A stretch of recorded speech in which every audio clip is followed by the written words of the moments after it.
Howdy, our topic is about the ethics of zoos.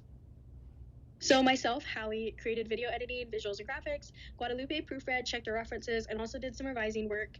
Evan summarized our scientific perspective, and Andrew summarized our press perspective, while Harshita created the script, and then also the summary and the topic sentences.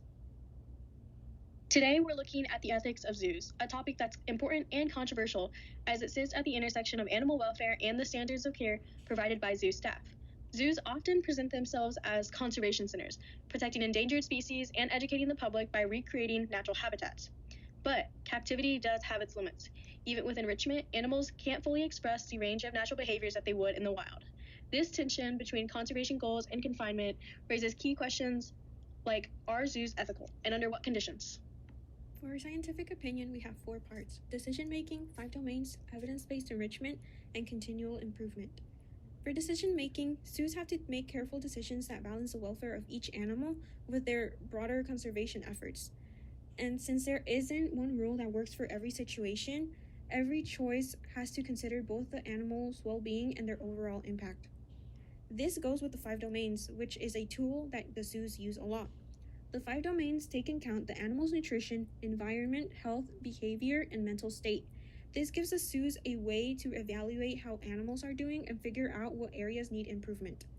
Another key part of the animal care is evidence-based enrichment. Zoos don't just add random toys or make random changes. They consider science to guide their decisions. This means that they monitor the animal's stress levels, they track their activity, and observe their behavior to make sure that the animals are mentally and physically healthy. Bringing all of this together, zoos focus on continual improvement. They use the 5 domains to evaluate and refine their practices and add new enrichment whenever they need it.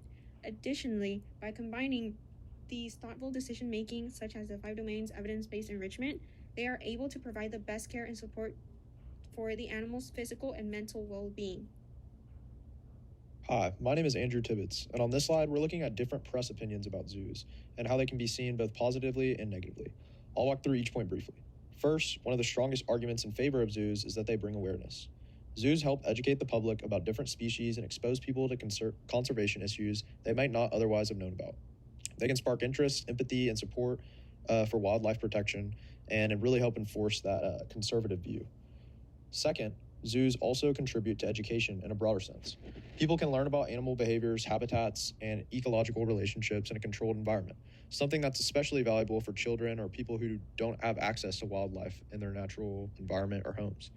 But there are also some concerns. One major criticism is that zoos may unintentionally contribute to extinction crises. Even though they aim to protect animals, removing individuals from the wild can reduce the natural breeding population. This can be counterproductive if not managed responsibly. Another concern is the potential to damage reproductive success.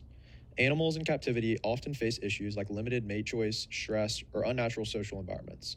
These factors can disrupt their natural reproductive behaviors and lead to long-term challenges. Overall, this slide shows that zoos sit in a complex middle ground, providing real educational and conservation benefits, but also raising ethical concerns, particularly around reproduction and wild population health. So in this presentation, we've covered the ethics of zoos and zoo culture by comparing scientific research and general public opinion. Zoos claim to protect endangered species and educate their visitors, but captivity restricts animals' right to natural behavior.